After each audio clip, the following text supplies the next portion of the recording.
Hey y'all, this is Ebony and welcome back to my channel. So, I know you guys are like, what in the world is she doing? Like, I'm actually in my car, sitting in the parking lot about to go in the grocery store, but I just want to do a quick video right quick of some things that has been like in my spirit. But it ain't nothing bad, just business as usual. But first of all, I want to thank you guys for subscribing, for liking and sharing. If you have not already, please do so. I really appreciate the support, the inboxes, the comments on my videos when you guys share. It just really, I'm just amazed at what God is doing. Like, I'm amazed how he's using me as his instrument to reach people, from my experiences. Like, it's amazing. And at the end of the day, it's just to God be the glory. Okay, so today I just want to kind of drop some gems for you guys that I have learned as a boss. And when I say boss, I mean when I crossed over from entrepreneur to boss mode. Boss mode when I had to employ people, when I hired people to work with me to build the vision up. Okay, that was a whole different ballpark. When I entered that arena, look, let me tell y'all, it's crazy. But I just want to share with you guys that maybe in that aspect of your business where you're about to hire, or, you have no luck, with working or managing people. It is a way out. There are options, just sit back and listen. Okay. And I promise you guys that, something I say will probably help you in your business. Okay. But first of all, grab a pen and paper because I'm going to give you some information. Now, number one is you want to hire slow and fire fast. This is one of the things that I had to learn. In the beginning, guys, I was so quick to hire the first resume coming in my email. I don't know why I was like that. I felt like whoever, applied, they were automatically qualified. Even if they didn't have experience or they did, I just flocked to the first thing that I saw, and that was totally wrong. I did that all wrong. Okay. So what I'm saying is, I had to learn that just because everyone is willing, and available doesn't mean I have to hire them. Like, that doesn't mean they're a great fit for my company. Okay. Debbie Sardone, she said something very powerful. This is the cleaning business guru lady. Okay. And this is not just for cleaning business owners. This can be for anyone. Okay. But she said something so powerful. She said, hire integrity, train skill. Okay. So that means that I can hire someone that doesn't know crap about cleaning. But if they have integrity, I can train them how to do the job my way. Integrity is imperative, guys. Okay, integrity. What is integrity? Somebody that's honest, dependable, they have good character, great work ethics. They'll nurture your business. They'll protect your business. They take pride in their work. These are people of integrity that you want on your team. I'm telling you. Okay, and we have to be careful, guys, because with the people that we hire, because these people are walking business cards. They represent our businesses out when we're not out there. They take the place of who we are. We can't be in this location. We can't be in XYZ at the same time. So we have to send people out to do the work for us. So they are the front face of our business. Who are you letting out in the front face? Are they rude? Are they ghetto? You know what I'm saying? Are they loud? Are they approachable? Are they friendly? Are they teachable? These are characteristics that you want in people to take care of your business. Your business is your baby. Just like you would, trust someone with your child, you want somebody that's honest, that's protective, that will nurture them, that's careful around them, that won't harm them. This is the same thing, guys. A lot of us call our businesses our babies, and that's exactly what it is. Okay, how's their chemistry? Are they competent? Do they follow instructions well? Okay, I've had plenty of people here that's not, newcomers that I have. They're not competent, or they're competent, but they don't want you to tell them anything. Like they know it all. I can't have you here because I tell a lot of newcomers, like, I know you probably know how to clean your house, but when you come here, I'm going to teach you my way. This is heaven sent's way. You know, you have to have people that are adaptable. You know, they're open to change. They're open to doing things your way. You can't have big-headed people, you know, out the gate, or you're going to bump heads a lot. Okay. Another thing is ask for references. Be sure you ask for references and you check them. Guys, in the beginning, this was something that I often overlooked. I didn't think it was so important, but it is imperative. I would get background checks, but I would rarely check references. Once you get them, check them, verify them. Make sure you clarify to them, look, I want professional references. I don't want Pookie and them number. I don't want Ray Ray number. I don't want your mama and them number. I don't want your auntie number. I want somebody that can verify employment and verify your skill as an employee. Okay? I don't want nobody that's going to sugarcoat who you really are and feed me a bunch of lies about how you work, you know, your work ethic. That's what family do. Like, I'm not stupid. Perfect example, guys. Like a few months ago, I had a job opening and I had this applicant. So I was like, you know, sound like you may be a good fit. Just make sure, you know, send me 3 references. And I don't want any personal references, no private. I want all professional references, someone you have worked with before. Okay. Needless to say, she tried to play me. So I'm calling this reference, guys. And the lady was like, as soon as I picked up the phone, I was like, yeah, I'm calling for so-and-so. She put you down as a reference. What can you tell me about her? She was like, well, let me tell you, she's my sister. I'm like, wait, did this lady really try to play me? But let me tell you guys. So she was like, that's my sister. But I'm going to be honest with you. Don't hire her. She would not be a good fit. You're in a house cleaning business. You do not want her in other people's homes. And I'm not going to go into details. You know, I own a business and I don't even hire her. She has worked for me and it was a bad decision. I hate to see another business owner go through that. I was like, wow, really? She gave me the honest God truth about her sister. Okay? So, guys, check your references because they will be blunt with you. They will tell you like it is, especially if it's an employer, because they know the cost of hiring someone that isn't worth it. Like, seriously. Okay, and references sometimes can be better than a background check. They will tell you the most up-to-date information about this applicant. Okay? That was a good one. Also, now we're on to fire fast. Fire fast. And I don't mean that in a bad way, because what I'm saying is people do make mistakes. I'm not talking about that aspect of it. You know, things do happen beyond people's control.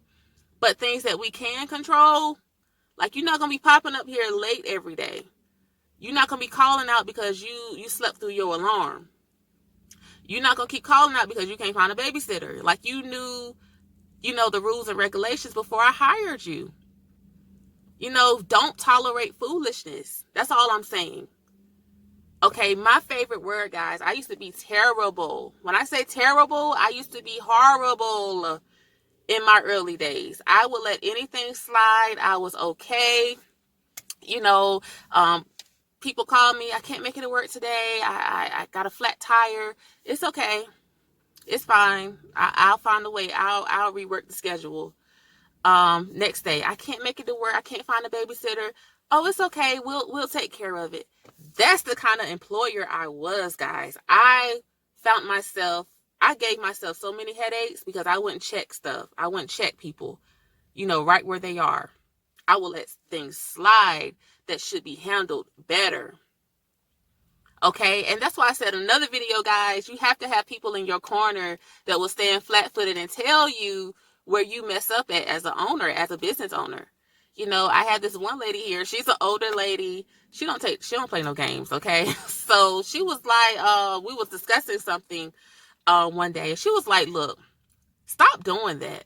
Stop telling people it's okay to bail out on you at the last minute. Stop telling people it's okay to be late for work. Stop telling them it's okay, I'll find somebody else to cover your shift. Stop doing that. Start checking people. Start writing people up.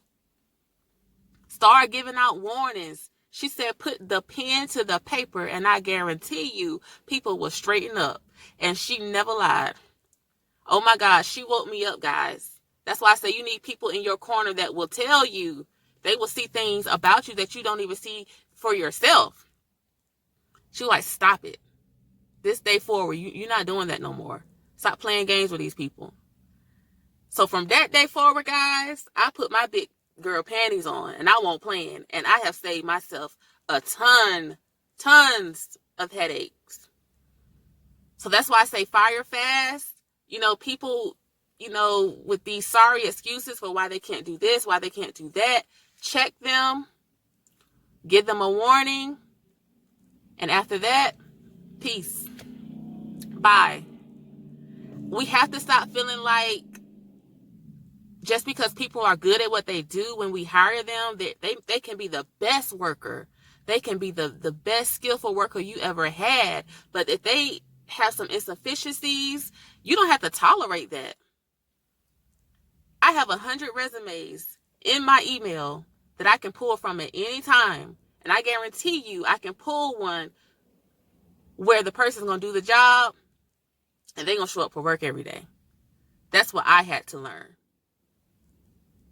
Do not keep people on that continue to give you a headache.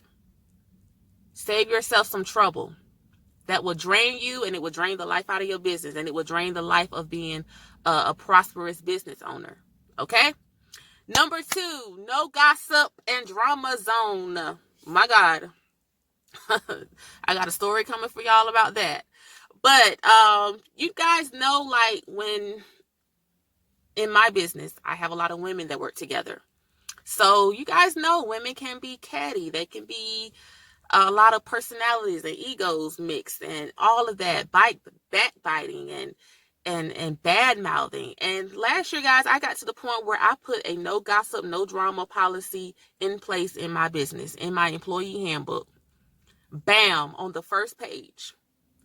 Make sure you read this during your orientation, because this is what we're not doing.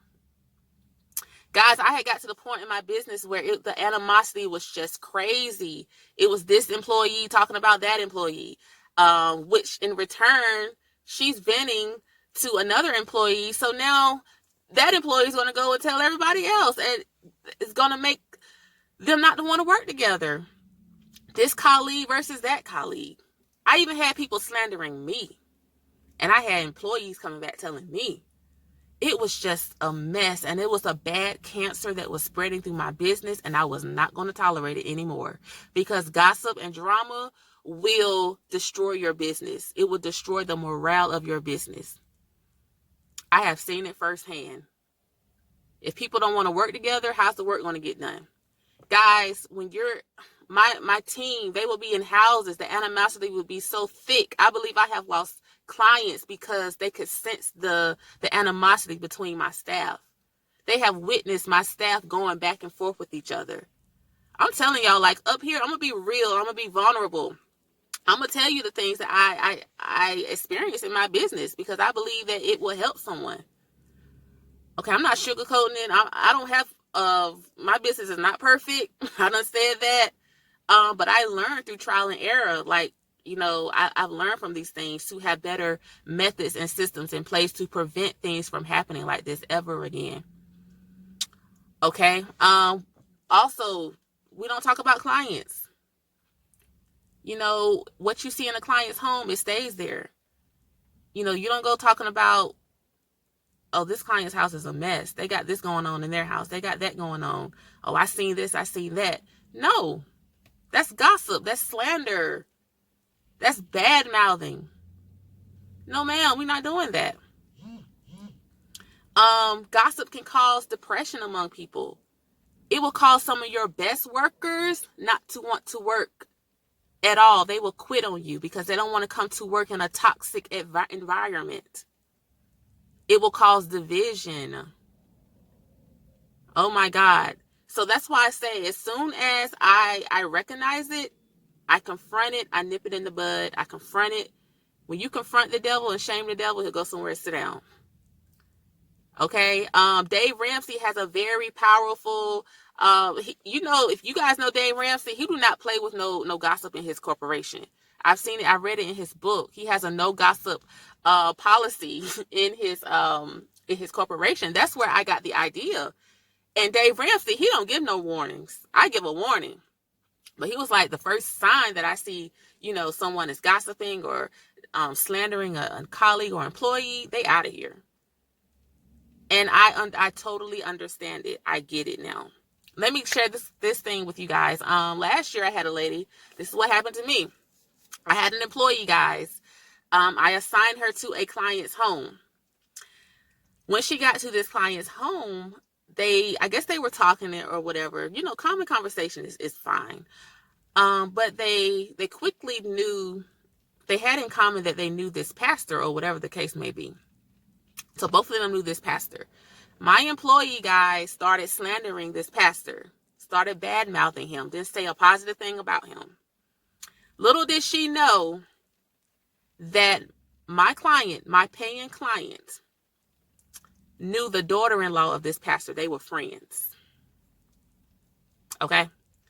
So after her cleaning, my client went, and of course she gonna tell her friend, I just hired this cleaning service. And the cleaner that she sent me, know your father-in-law, and she was talking junk about him.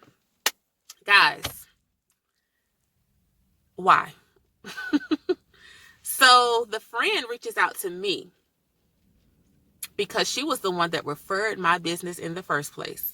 Do you guys hear me? That's why you got to be careful.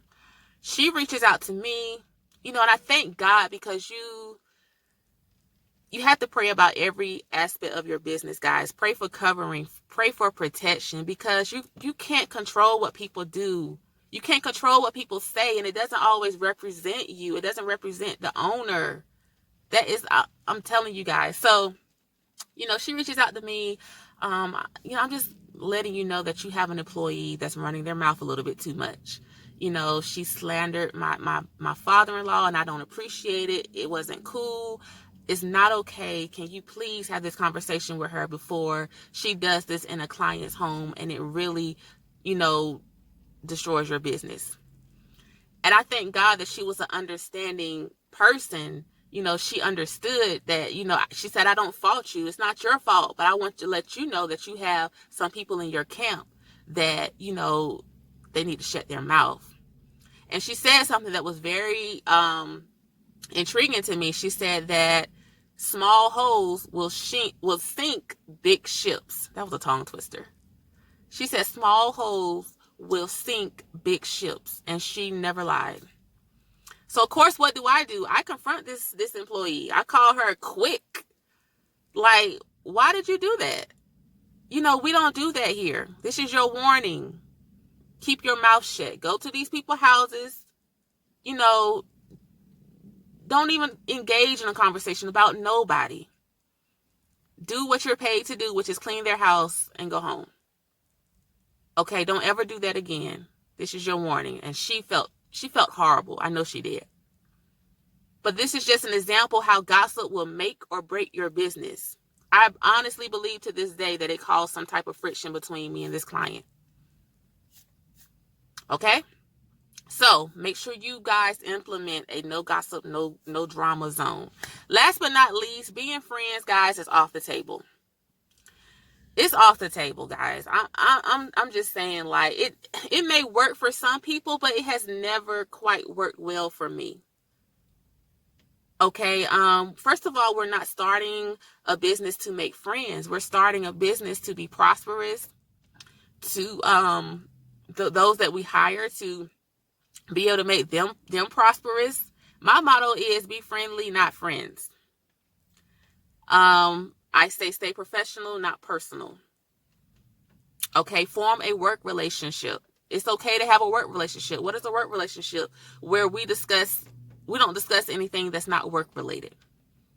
Nothing personal. We're not going deep here. We just going to stay on common ground here, which is work. Okay, it's okay to engage in surface conversations like, how's your day going? How did you sleep last night? Or things that's going on around the world in the news, things of that nature. But I'm not going to sit here and engage in a conversation about what you're going through in your marriage. I'm not doing that. Now, it is okay if my colleagues or, employees among themselves, they want to form that type of relationship, but I'm talking about leadership an employee. I just don't think that it mixed well. And I'm going to tell you why. I believe because my authority was jeopardized. And when I say that, in my early days, guys, anybody that knows me knows that I'm super friendly. Super friendly. I love people. I just have a love for people. I love talking to people. I love to laugh. I love engaging in conversation with anybody. But I was too friendly. I was too personal with people. I was allowing my staff to call me and vent about things that I shouldn't really been engaging in. Not only that, vice versa, I was oversharing. I was, formed bonds with these people, and, I was sharing some of my life with them. And at the end of the day, it made my authority awkward. When it came time for me to offer correction or discipline these people, it was awkward for me because, here I am cool with you. Now I gotta spank you because you did this wrong. You know what I'm saying? Like, it was just awkward. And that's when I learned, like, my team needs a leader, not a buddy. Okay. And that's why I say, like, even now I don't engage in personal conversations because I don't even want to open that door. Because when you open that door, that's where bonds are formed. That's where bonds start, when people are sharing their heart with you, sharing things that they're dealing with. And I'm not saying that I'm not this empathetic person. Like, I'm full of empathy. I'm full of sympathy for things that people may go through, but I try my best not to cross that line. I try my best not to cross that line because when I used to cross that line, I found out that people will no longer take you serious. I found out when things, occurred in my business that needed to be handled on a professional leadership level, they would be like, okay, don't worry about it. She's not going to do nothing. She's cool. She's not going to do nothing to you. She's our friend. She's down to earth. She's one of us. She's not going to do nothing to you. Trust me. I just felt like my leadership, my respect as a leader, as a boss, was disregarded. Okay, that's why I noticed that, and I was like, look, okay, the friend card is off the table. No more. Okay. And like I said, it may be able to work for some people, but for me, I don't recommend it. Like, you live and you learn. Okay, but that's just some of my nuggets, guys. This is some of my defensive mechanisms. I think that's how you pronounce it. But I am going to do a video with offensive mechanisms where, it's a little bit more positive. We don't have to be on the defense when we're dealing with a team of people. Okay, so remember, guys, hire slow, fire fast, no gossip, no drama zone, and being friends is off the table. Okay, I hope that this has helped you guys in some kind of way. And I hope I will see you guys on the next video. Don't forget to subscribe, like, and share. Okay? See you guys next time. Bye.